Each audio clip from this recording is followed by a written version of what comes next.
O presidente Lula vetou o PL da dosimetria, que reduz as penas para os condenados do 8 de janeiro, durante uma cerimônia que lembrou os 3 anos dos ataques às sedes dos 3 poderes em Brasília.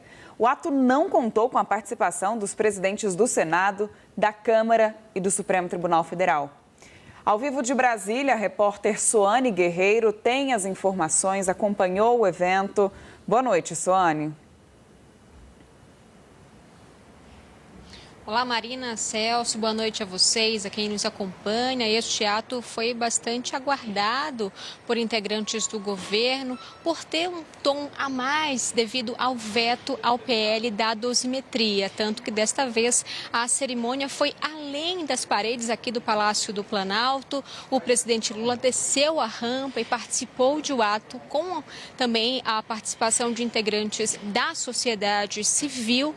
Pouco depois, então, de vetar totalmente esse PL da dosimetria, que foi aprovado no final do ano passado no Congresso Nacional, prevendo aí a redução das penas aos condenados pelo 8 de janeiro. E depois disso, nós tivemos uma série de repercussões depois desse veto. Integrantes da oposição já estão se articulando na tentativa de derrubar esse veto do presidente Lula logo no início dos trabalhos legislativos, que vão ser retomados a partir de fevereiro, logo na primeira sessão do Congresso Nacional, porque a gente lembra, depois que o presidente veta algum trecho ou totalmente, como aconteceu neste caso, um projeto, ele retorna para análise do Congresso Nacional, que pode derrubar esse veto ou manter ali alguns vetos. E nesse quesito também, integrantes já da base do governo já tentam também se articular por outro lado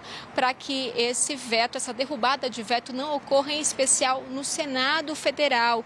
Porque a diferença lá de votos foi de 7 votos ali para que de fato esse projeto ele fosse aprovado. A aprovação foi necessária com 7 votos a mais do que o mínimo necessário. Então, eles estão trabalhando agora no Senado Federal, pretendem ter essa estratégia no Senado especificamente para que não haja a derrubada desse veto. Eu conversei também ainda há pouco com o senador Espiridião Amin, do Progressistas de Santa Catarina, ele que foi o relator do PL da dosimetria no Senado Federal, e ele protocolou nesta quinta-feira, pouco depois do veto do presidente Lula, um outro projeto retomando a anistia aos condenados do 8 de janeiro. Ele disse que houve uma incoerência por parte do presidente Lula, portanto, que não tem um acordo que possa ser feito. Por isso, então, protocolou esse novo projeto prevendo a anistia.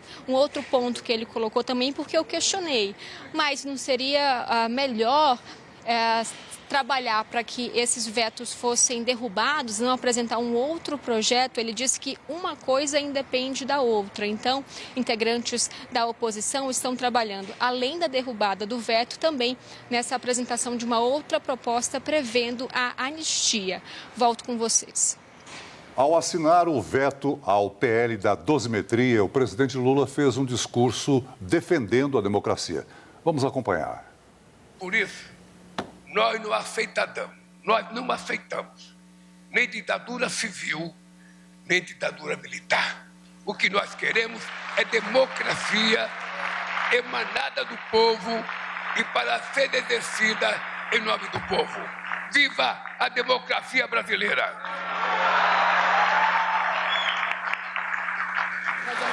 Neste momento, o presidente da República, Luiz Inácio Lula da Silva, assina veto integral ao projeto de lei número 2162 de 2023, que diz respeito à progressão de regime para pessoas condenadas e à dosimetria da pena para crimes contra o Estado Democrático de Direito. Lula também elogiou a condução do Supremo Tribunal Federal nos julgamentos dos envolvidos nos atos golpistas. Não faz muito tempo, as principais lideranças do golpe defendiam a ditadura. Eram favoráveis à tortura, e zombavam dos que foram torturados. Chamavam os direitos humanos de esterco da bandidagem. Mas foi graças à firmeza das nossas instituições democráticas que tiveram a garantia de um julgamento justo e todos os seus direitos preservados.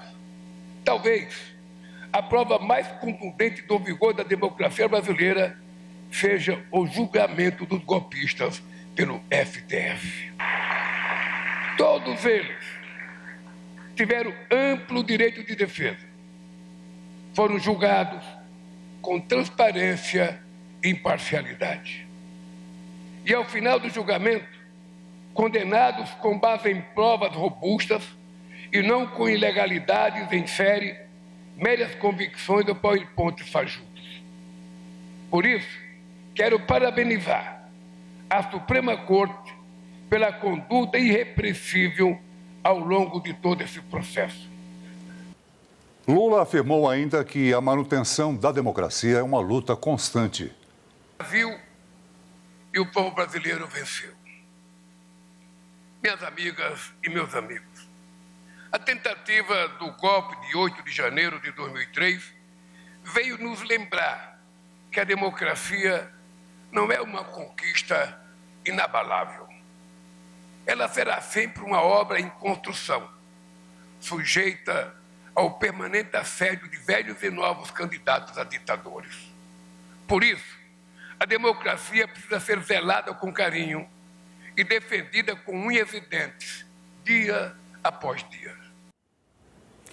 Para analisar esse ato organizado pelo governo, nós voltamos a conversar com César Feitosa e Ranier Bragon, nossos analistas. Ranier, eu começo com você e queria puxar pela informação que Suane Guerreiro traz aqui no nosso jornal da SBT News, de que a oposição já está articulando, já está protocolando, então, um novo projeto de lei resgatando a anistia geral e restrita.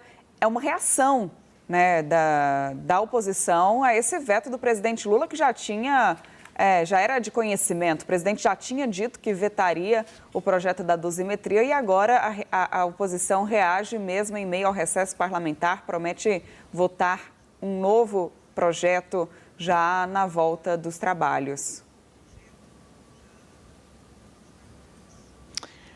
Marina, esse ato do presidente Lula, né, que se assemelhou um pouco ali a um palanque eleitoral, ele tinha só a presença quase que completa, majoritária, de políticos da esquerda, de partidos de esquerda, soou como até uma afronta ao Congresso, pelo fato de que o projeto da dosimetria, que reduz as penas dos condenados por atos golpistas, ele foi aprovado por uma ampla margem no Congresso Nacional. Foram quase 300 votos na Câmara e quase 50 votos no Senado.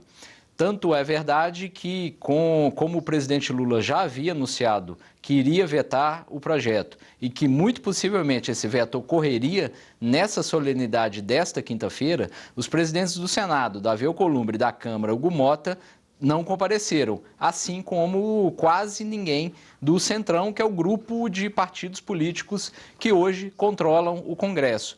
Então, o que esses partidos estão planejando, os presidentes da Câmara e do Senado, em resposta a esse ato do Lula? Em primeiro lugar, a derrubada do veto, que muito possivelmente vai ser colocada à votação já em fevereiro, quando o Congresso volta do recesso. O Congresso volta no início do próximo mês. Como teve uma ampla maioria para aprovar o projeto, mantidos esses números, o veto do presidente Lula será derrubado. A gente até conversou mais cedo aqui na programação do SBT News, no Poder Expresso, com o relator do projeto da dosimetria, o deputado Paulinho da Força. Ele próprio avalia que não há uma chance de aprovação do projeto de anistia, porque a anistia geral, ampla e restrita, ela é defendida pelos partidos de direita, por alguns integrantes do Centrão, mas isso sim seria considerado uma afronta direta ao Supremo Tribunal Federal. Qual que é a expectativa desse grupo político?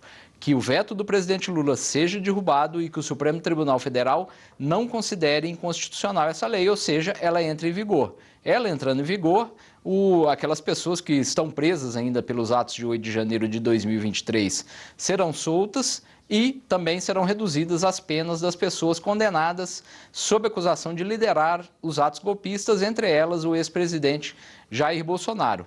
Já a anistia ampla, geral e restrita, não só pelo Paulinho, mas outros políticos ali no Congresso, a avaliação deles é que neste ano eleitoral não há chance, apesar da direita ter protocolado e vai insistir nesse projeto, ele só seria possível, Marina, num 2027, a depender de qual presidente, qual governo será eleito em outubro desse ano. César, nós já citamos aí que o evento não teve a presença dos presidentes do Senado, da Câmara e nem de membros do STF, né? Lula usou o evento como um ato de campanha. Chegou até a fazer um balanço do governo, dos 3 anos de governo. É isso, Celso. E havia já essa expectativa de que realmente fosse um ato praticamente de campanha, um ato político. Tanto é que o próprio ministro Edson Fachin, que é o presidente do STF, decidiu não ir.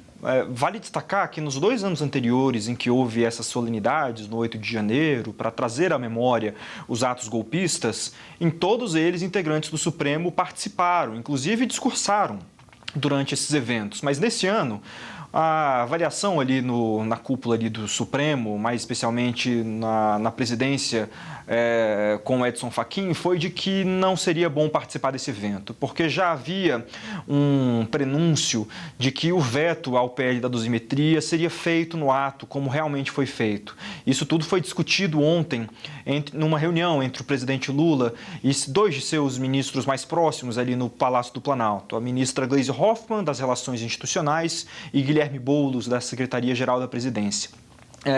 O Supremo vinha ontem e hoje monitorando ali para e passo os movimentos no Planalto, a agenda presidencial, para ter informações se realmente seria feito o veto nesse evento. Porque se fosse, como foi feito, a avaliação no Supremo é de que não valeria a pena o ministro Edson Fachin participar desse evento, porque muito provavelmente, esse tema será levado ao Supremo, será judicializado, seja com a derrubada do veto no Congresso ou a manutenção do veto, talvez, provavelmente, partidos do Centrão também poderiam acionar o Supremo Tribunal Federal. E nesse cenário, o próprio ministro Edson Fachin, no plenário do Supremo, terá de se posicionar. Não é uma situação nada confortável. Para o ministro Edson Fachin, segundo alguns de seus interlocutores no Supremo, ele participar do evento, ter o seu rosto, a sua presença associada a um evento que pode ser, no futuro, judicializado, é um grande problema para a própria instituição. Então, por esse motivo, o ministro Edson Fachin decidiu hoje cedo, um pouco perto das 9 horas da manhã, faltando 1 hora para o evento, comunicar formalmente o Palácio do Planalto de que ele não participaria da cerimônia e nenhum outro integrante do Supremo Tribunal foi lá. É isso, foi um ato de campanha, houve uma mobilização dos apoiadores do presidente Lula em frente ao Palácio do Planalto. A via N1, que é a via que cruza toda a esplanada dos ministérios, ela teve fluxo de carros interrompido durante toda a manhã, exatamente para trazer segurança aos apoiadores, especialmente pessoas ligadas aos movimentos MST e diversos outros que estavam lá. Mas uma cena me chamou a atenção nesse evento, Celso, Marina. Eu pude estar lá hoje no Palácio do Planalto e eu pude ver uma cena que para mim foi interessante, que ao ver ali do Salão Nobre do Palácio do Planalto, no 2º andar, a Praça dos Três Poderes, eu podia ver ali a militância petista na frente, ocupando a via, e logo à frente a Praça dos Três Poderes. E a praça passa por uma grande reforma, que foi inclusive negociada entre o governo federal e o governo do Distrito Federal. E uma das partes dessa reforma, a fase em que ela está hoje, é para a reforma e a troca do piso, daquelas pedras portuguesas que são utilizadas, são lindas, que ocupam ali toda a Praça dos Três Poderes. E são as mesmas pedras que foram utilizadas durante as depredações dos atos golpistas de 8 de janeiro de 2023. Aquelas pedras estão sendo recolocadas para uma revitalização do piso depois de 3 anos dos atos golpistas. É uma cena que eu considerei marcante nesse evento de hoje, Celso, Marina. César Feitosa, Ranier Bragon, a gente já volta a se falar.